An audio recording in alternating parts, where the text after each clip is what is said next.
Hello, this is Professor Jason with week 12 of the Principles of Hospitality and Tourism. So, this is a video of a slideshow. There are links in the slideshow to click that will take you to websites and videos, but they are not active in the actual video itself. In order to click on those, you'd have to open the actual slideshow, the PowerPoint slides, which are included with this in Blackboard. So I would recommend opening that and watching the video, then going back through the slides to give them a good read and to click on those links. So the videos are there to supplement the information, and some of them are long, others are short. In most cases, I've added the time count for each video to give you a sense of how long they are before you click. So, today we're going to be talking about hospitality and tourism influences and what's called global competitiveness. So, we're going to be dealing with the micro environment and the macro environment, and then getting into the travel and tourism competitiveness report and what that is. But before we get into all of that, I have another couple of destinations to whet your appetite and get you excited about this amazing industry that we are in. The first is the mausoleum of Qin Shi Huang. I hope I'm pronouncing that correctly. I apologize if I am not. Uh, he was the first emperor of China, and in 1974, I believe it was, some farmers discovered his tomb. So buried with him was the Terracotta Army. It's a collection of terracotta or clay sculptures depicting the armies of Qin Shi Huang. So he was a powerful emperor, and in order to protect him in the afterlife, his followers decided to bury a clay army along with chariots and horses and other things to maybe help him with conquering other lands and kingdoms in the afterlife. So he lived between 210 and 209 BC. I should say that's when he was buried. And we'll have a look at some of his stuff here. So it took about 38 years to build all of these statues and his mausoleum. It's estimated that it took 700,000 laborers. So this guy must have been very popular. I don't know 700,000 people. So he was able to get pretty much the entire labor force in his kingdom to work on this. So it's the biggest imperial tomb known in China and possibly the largest ever constructed in the history of the world. The Terracotta Army was, like I said, buried as a form of funerary art.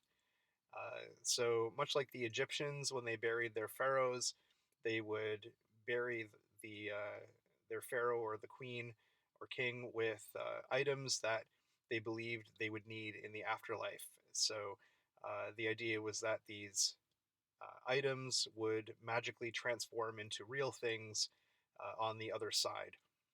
So there were more than 8,000 soldiers that were sculpted, 130 chariots with 520 horses, and 150 cavalry horses. So these are horses that soldiers would ride into battle. If you want to check out a video, which is pretty cool, the YouTube link is there. The video is about just shy of 4 minutes long. So it's definitely worth watching. And if you have a chance to go to China, it's one of the must-see attractions there. As far as its relation to tourism, it's big. It was listed as a World Heritage Site by UNESCO in 1987, and every year more than 1 million tourists from all over the world come to visit and gaze upon this incredible terracotta army. It's a real highlight of tours in China. The next destination is the Nazca Plateau in Peru. And what's really interesting about this is these are designs that were cut into the desert on this high arid plateau, this flat piece of land in the mountains that stretches more than 80 kilometers between the towns of Nazca and Palpa on the Pampas de Humana in Peru.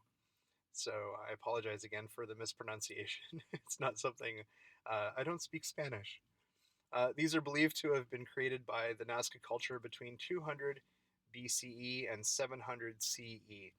And it's a bit of a mystery why they were created, but we're glad they were because they are absolutely stunning. It's an amazing feat of engineering, not really engineering, but an amazing feat of trigonometry and geometry, these incredibly straight lines using the technology of the time. There are hundreds of individual figures, ranging from simple geometric shapes to elaborate stylized hummingbirds, spiders, monkeys, sharks, lizards, um, a whole bunch of different animals. And what's really cool is that you can only see them from the air. So they weren't discovered until it was possible to fly above them. And I believe there was a Japanese crew that discovered a lot more even recently using aerial surveillance and some artificial intelligence. So it's a very cool thing. It's not as popular as Machu Picchu, the lost city that was discovered in Peru up in the mountains, which means it's a little bit easier to book a private tour. So if you're ever headed to Peru and you want to get up into an aircraft, this is something to check out. And there's a video that I've attached to this slide, which you can see, which is actually just the intro to a longer program about it. But it gives you a sense of what it's about and how big it is and how impressive it is. So into the important part of this lecture. So we're going to begin by talking about the micro environment versus the macro environment. Of course, micro means small and macro means large. And in this case, we're not talking about the environment like trees and oceans. We're talking about the environment that a tourism business is in. So it's more of a way of referring to the world that a tourism business would be in. So if you can imagine a tourism business, you've got the company in the middle, and then the micro environment is what is around the company or what the company is within. So these are things that the company is able to control or to affect directly. So things like customers, you can affect their buying behavior.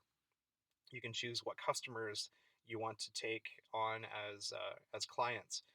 Suppliers, those are people or businesses that supply your business with the things that you need. So, for example, I run a food tour, and the suppliers would be my food vendors and restaurants. So, they're not part of my business, but they provide a product that is part of my product. Distributors are people that sell your product. So, a distributor, in my case, would be a travel agency or a hotel concierge. And then competitors would be other tour companies that I'm competing with.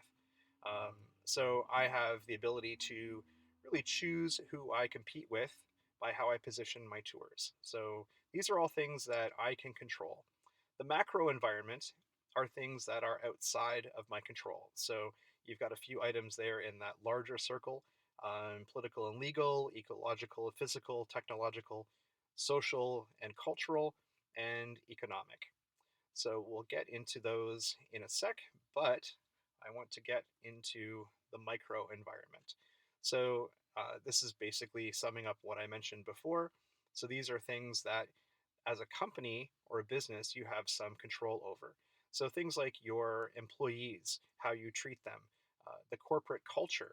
So a lot of companies, especially now, are trying to provide what's called work-life balance. So providing amenities in the office for the staff, staff outings, team building exercises, things like that. And of course, down at the bottom of that list, prices. Of course, you have control over what you charge for your service. So here's just another diagram showing the same thing. You've got the company in the middle, and then you've got all these things that connect to the company. In the bottom two circles, you've got media. So this would be your marketing, your social media. These are things you can control. And then shareholders. For a larger company, you might have shareholders. These are people that essentially own your business. So a large corporation like Google or Facebook that is traded on the stock exchange. You buy stocks, and therefore you are a shareholder in that company. A lot of companies will offer shares in the company to employees. A friend of mine, Brian, he worked for Shopify, which he was one of the first like dozen employees. And when it went public and he was able to buy shares, shares were offered to the employees. He, as part of his compensation package, in addition to a salary, he also was given shares in the company. And then Shopify grew very quickly. The shares increased in value tremendously, and he made a lot of money, more money on his shares than he did on his salary. So that's what shareholders are. So to sum up, the microenvironment is basically what's inside your house. So I have a little micro house here to demonstrate that. So all the things that you could control inside of your house. So opening and closing windows and doors, the food that's in the fridge, all that sort of stuff. So if you think about that little house, that is the microenvironment of a business. Now, if we were in class, I would ask everyone to get together in groups and brainstorm and discuss some potential factors impacting the microenvironment of a tourism business. So, to imagine that you were the owner of a walking tour company, like what I do. What are the things that would impact or would affect your microenvironment? So, things that would affect your employees, your competitors, suppliers, your customers or consumers, your pricing, and media. So, what are the things that would affect all of those? So, if you want to just take a moment to maybe write down a few of these ideas yourself um, on your own, it's a great exercise to work through. So, on to macro environment. So, these are major external and uncontrollable factors that influence an organization's decision making and affect its performance and strategies. So, there's a little acronym here of PESTEL. So, it's short for political, economic, sociocultural, technological, environmental, and legal.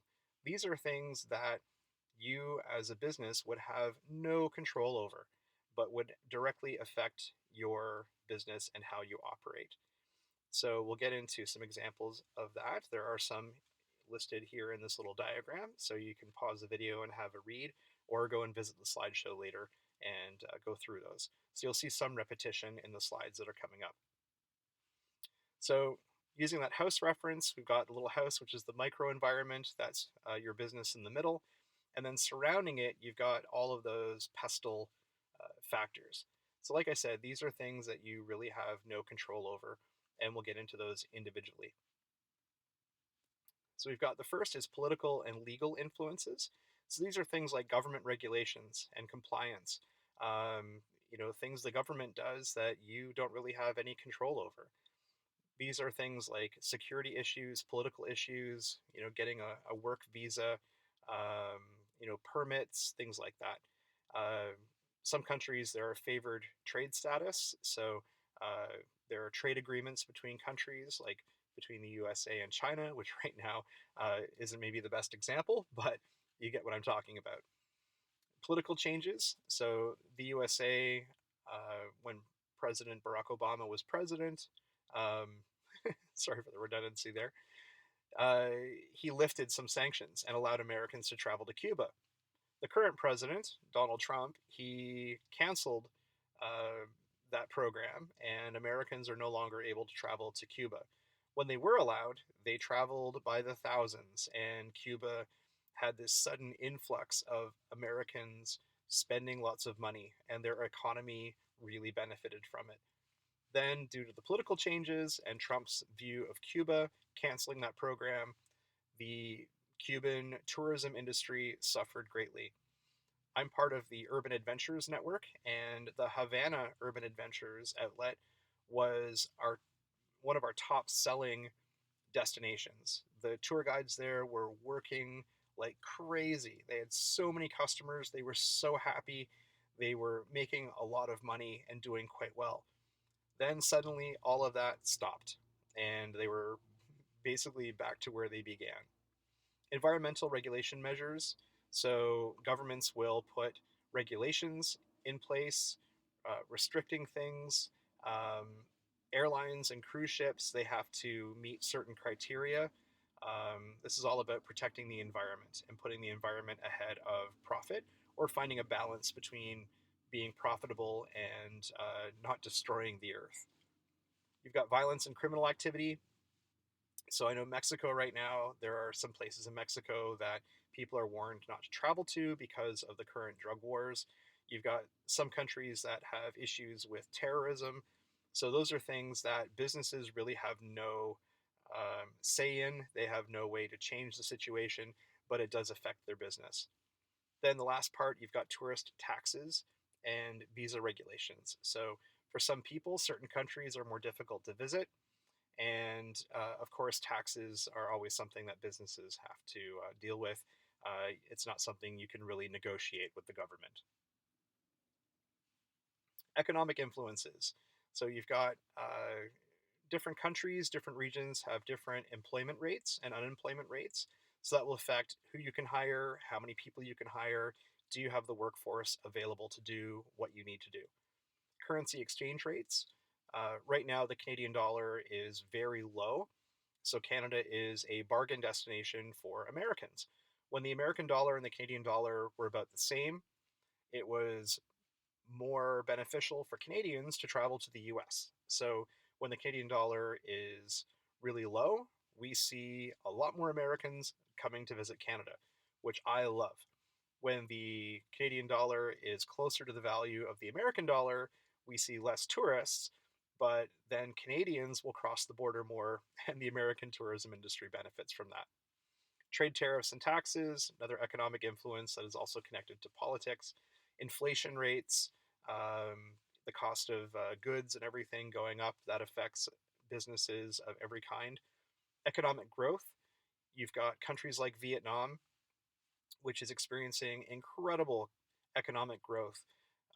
Vietnamese people more and more are lifting themselves out of poverty. They're making more money. They have more money to spend, and they do enjoy spending their money, especially when it's a new thing for them.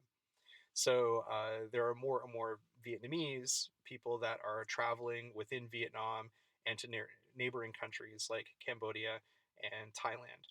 And this ties into disposable income. So disposable income is the money that you have that you don't have to spend on housing and your basic needs. So it's fun money. It's money that you can spend to enjoy yourself and enjoy your life. Sociocultural influences. This is a big thing. The world is changing. More and more people are migrating, so people are immigrating between countries. You've got people like myself who went to live in a foreign country for a time, so I wasn't an immigrant per se because I wasn't intending to stay. It was really just to have an experience in another country. You've got the global village and multiculturalism. As people are moving around, societies, especially places like Canada and many European nations, are becoming more multicultural. So that is changing society. It's also changing your customer base. Media and information spread. We're all connected to the internet. More and more people are going online. We carry smartphones with us. We have access to Google. We have access to global news. So information is spreading faster than it ever has before. And we have more options as far as what media we can consume. Um, I can, with my phone, read news broadcasts or check out news websites from pretty much any country in the world. You've got global brands. So McDonald's, Starbucks, Nike, these are huge companies that you will find outlets and products from them everywhere in the world. So this is part of the globalization of the world. I was kind of surprised when I moved to Vietnam to find there was Starbucks there and McDonald's. It wasn't something that I knew about existing in that country, and I was quite surprised. Global values. With the spread of information, we're finding people are starting to acquire a lot of the same values. So look at the way that the LGBTQ community is viewed in Canada and how it's changed, and also in other countries. Um, People's values are changing, and I think becoming more liberal. There's an increase in healthcare globally. So, generally speaking, we're living longer, we're living healthier. More and more children are surviving childhood. So, this is something that's also changing the world of tourism. Access to education is huge. Levels of literacy around the world are going up. More people are reading, more people have the access to knowledge, which is changing pretty much everything. An increase in cultural knowledge. So people are becoming more aware of other cultures, and as a result, also becoming more tolerant of difference. Gender roles are changing.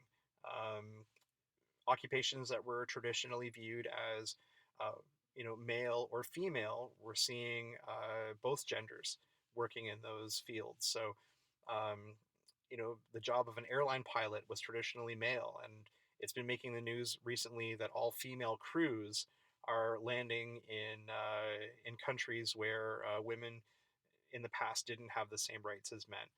So, female empowerment is another big thing.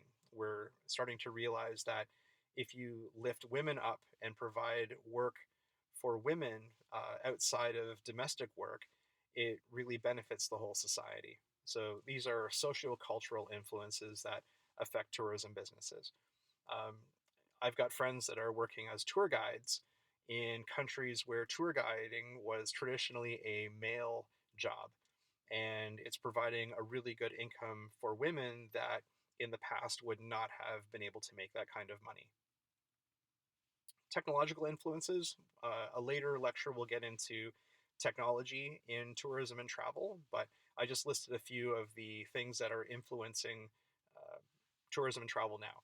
So, improvements to transportation. We're able to travel faster, further than we ever have before. We have more access to technology. So even in developing countries, people are walking around in very poor neighborhoods in developing countries with cell phones in their pockets. This is something that allows them to do things and to connect with people in a way that they weren't able to before. The Internet of Things. This is technology talking to each other. So devices that are becoming interconnected. GPS systems for navigation. When I first started working as a tour guide, I had to read maps. I would carry around paper maps. I had to memorize street names, and I had to be able to draw from memory maps of cities that I was tour guiding in so that I didn't have to look at a map. Now everyone carries a smartphone, and we have Google Maps, we have Apple Maps. This has completely changed navigation.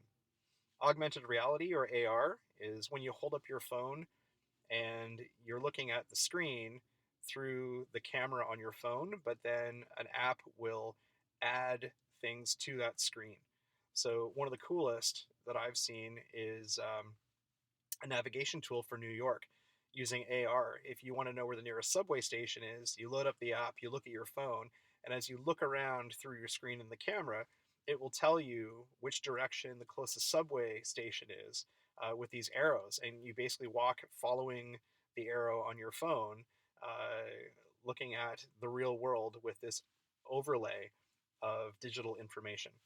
Artificial intelligence is being applied to all kinds of businesses to advertise smarter, to understand people's behavior better. So it can be a little scary how smart artificial intelligence is becoming, but it's definitely changing the world of business, and especially tourism and travel. Robotics and mechanization. Industries are becoming more automated. That's changing the workforce. In 100 years, A lot of the jobs that are currently done by people won't be done by people anymore, and so the world of work is changing because of that. Facial recognition software. Um, I could go on about the effect that that could have on society, but it's something that is definitely influencing people's behavior. Biometrics is recording biological data, fingerprints, um, a scan of your face. When it comes to security, getting in and out of places through airports, this is where biometrics is being used today. But there are other applications that people are looking at for biometrics, which um, who knows where it's going to go. And then online travel agencies. It used to be you would pick up the phone, you would call a travel agent, and they would book all of your travel, which is something that you can still do, and I highly encourage because these are experts that know, you know, the best routes to take, the best flights to take. They can make recommendations for places to stay and things to do. I love travel agents, but online travel agencies, with a click, you can book a flight. With another click, you can book a hotel. Another click, you can book a tour. So it's making booking travel much easier than it was in the past. So, like I said, we'll discuss more about technology in a future class. Environmental influences. So, this is the natural world. You've got climate and weather definitely influence. So, in a country like Canada, we run a lot of tours during the warmer months. During the winter, business is very slow. Whereas in the southern hemisphere, the seasons are flipped. Um, Around the equator, it's basically warm year round, so they're not as seasonal. Some places have more extreme weather than others, whether it's more rainfall, more snow, more heat, more cold. This affects how you do business. The environmental policies of governments, this is a bit of overlap with the political stuff. Uh, if governments put into place environmental policies that affect your business, you really can't do anything about that. That's outside of your control. That's part of the macro environment, like I was saying. Climate change is something that is affecting more and more destinations. There are islands in the Pacific that are ocean levels are rising, and it's estimated that a lot of these communities are going to be underwater within the next century or so, which will definitely have an effect on how they operate their tourism. Conservation efforts. I think it's great that more and more people are becoming concerned about the environment and preserving our wilderness and our wild spaces. So that also has an effect on our business. Pollution levels. I lived in Ho Chi Minh City. The air pollution was something that I was not really a fan of, and that will also affect how you do business. If people don't want to be outside or they don't want to be exercising, like running or riding a bicycle when the pollution levels are high, that will definitely affect you. And public awareness. People are becoming more and more concerned about the environment, and so that is affecting their choices as far as what businesses they support. If you are known as a business that does not care about the environment, that destroys the environment, you are not going to be seeing as many customers as a business that works very hard to minimize their environmental impact. So, public awareness in general, it's something you can control to a certain degree. It's how you can position yourself as an environmentally friendly company. But the overall public awareness, that's something that you really can't change. You just have to go with the trends. So I've included here a picture of the Sustainable Development Goals set by the United Nations. And so they set 17, so you can have a read there. These are all aspects of the world that we really need to work hard on improving. So at this point, if we were in class together, I would have you all get together and discuss some potential factors impacting the macro environment for the tourism industry and to focus on the categories that we just talked about. And you'd come to the whiteboard and write down some of the factors you brainstormed after you would discuss things with your group. So maybe take a minute to think about a hypothetical business that maybe you would be part of, whether it's a hotel or a transportation provider or a tour operator. So decide what kind of business you would be operating just for this exercise, and think about the different factors and how that would affect your business. So, the Travel and Tourism Competitiveness Report. So, this is a report that was first published in 2007 by the World Economic Forum. So, the World Economic Forum is an organization that looks at trends and things that are affecting the world. So, the index itself is a measurement of the factors that make it attractive to develop business.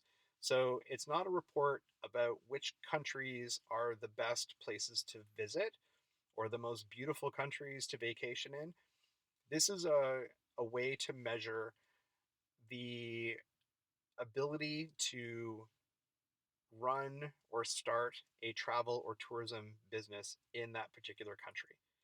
So we'll get into the ranking in the next slide, but I just want to make that distinction that this is a competitiveness report. So this would be important information if you were looking to start a travel and tourism business and you didn't know which country you wanted to start it in, or you could look at your particular country in the report, figure out what the country does really well and maybe what it doesn't do very well, and figure out how to optimize your business based on that information. So we'll get into some examples of that in the next slide. So the Travel and Tourism Competitiveness Report, um, it scores countries on a scale of 1 to 6, 6 being the highest, and 1 or a fraction of 1 being the lowest.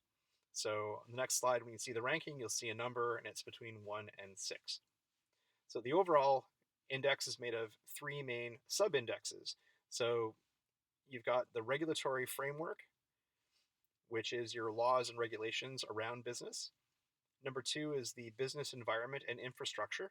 So how easy is it for people and stuff to move in the country via airplane or roads or rail? And number 3, the human, cultural, and natural resources. What does the country have that makes tourism and travel good? Some countries are better at some of these sub-indexes than others, and I'm not going to go into all of that, but if you want to download the report, it's pretty extensive. It might be kind of fun to look up your favorite country and see how they're doing on the index. And the one that I've included is the most recent, and it was published in 2019. So it's all pretty recent information. So, how do countries rank when it comes to doing business in travel and tourism? What are the criteria for determining their rank? See below. So, what I'd like you to do is to think about, why would this ranking even matter? Why would we care about this information? I think I gave you some reasons on the last slide, but it's good to think about this sort of stuff. This is big picture thinking. So the pillars by sub-indexes, you've got the enabling environment, and under that is the first 5 pillars. So the business environment, how easy is it to conduct business in that country? Safety and security, how is the crime rate?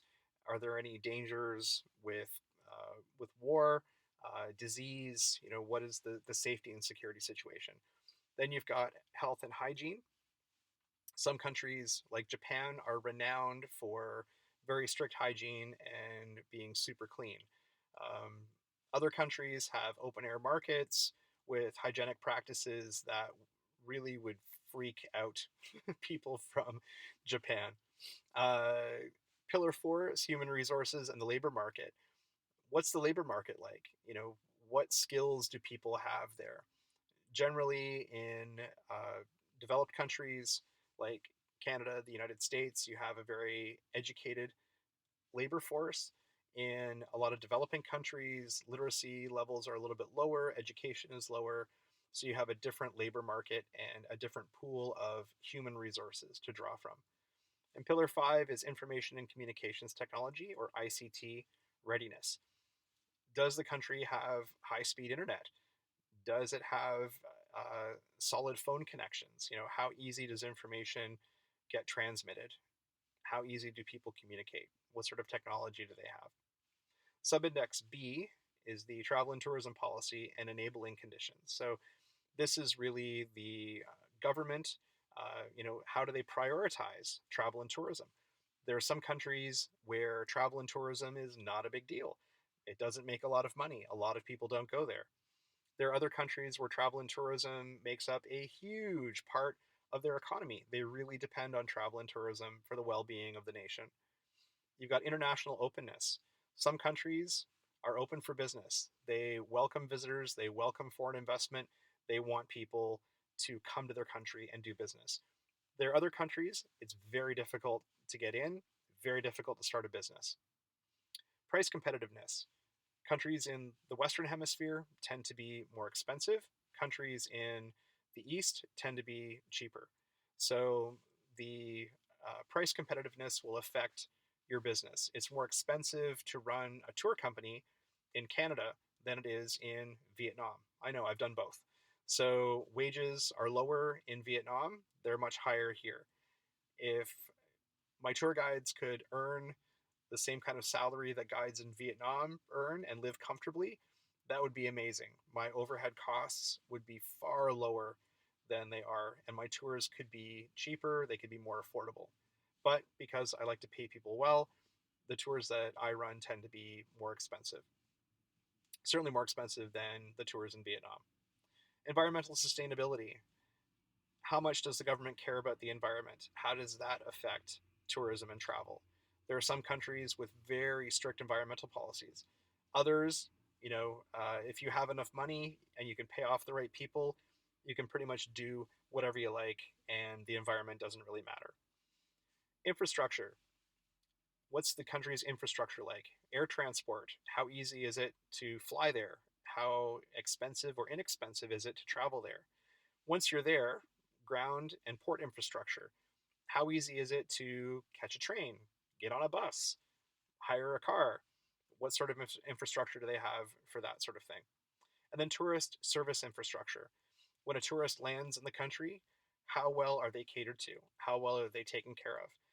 Are there tourist information services? Are there uh, people there to help visitors move around? Some countries, getting around as a tourist is really easy. Other countries, you need to speak the local language or you're going to get lost or get stuck. The last section, natural and cultural resources. So this is what the country has to offer in the way of resources. So a country like Canada has various landscapes. We have beautiful mountains, we have lakes. There are a tremendous amount of activities available. In a country like Cambodia, you've got less variety in the landscape. You have less things to do, less things to offer.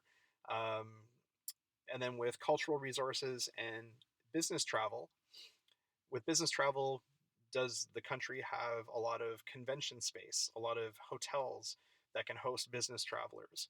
Some countries are really popular for business travel, like New York or London or Berlin.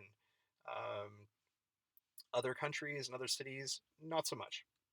So these are the different categories that they use to gauge how competitive a country is when it comes to travel and tourism. I hope that makes sense. On the right hand side, you've got the 2019 top 30 rankings, and it's, like I said, out of a maximum score of 6. So number 1 is Spain, number 2 is France, then you've got Germany, Japan, United Kingdom, United States, Australia, Italy, Canada, and Switzerland. Those are your top 10. So they're not necessarily the most popular places. Well, I guess France is the number 1 most visited country. I believe the United States is number 3. So it kind of makes sense. They're countries that are really good for tourism and travel businesses. So they're equipped. They know that they're popular for visitors, and their government has done enough to make the tourism and travel business environment really beneficial. So they're doing all the right things. So there's the top 30. If you want to find out where your favorite country ranks, you can click the link that's just below the 2019 top 30 rankings. It's actually just the Wikipedia entry on the report, but it in one document displays the ranking over the last several reports. So you can see where people ranked in 2017 and 2019 and see how they moved around. And then if you want to see the full rankings, back to this page, you can download the report. So that is all that I have for today.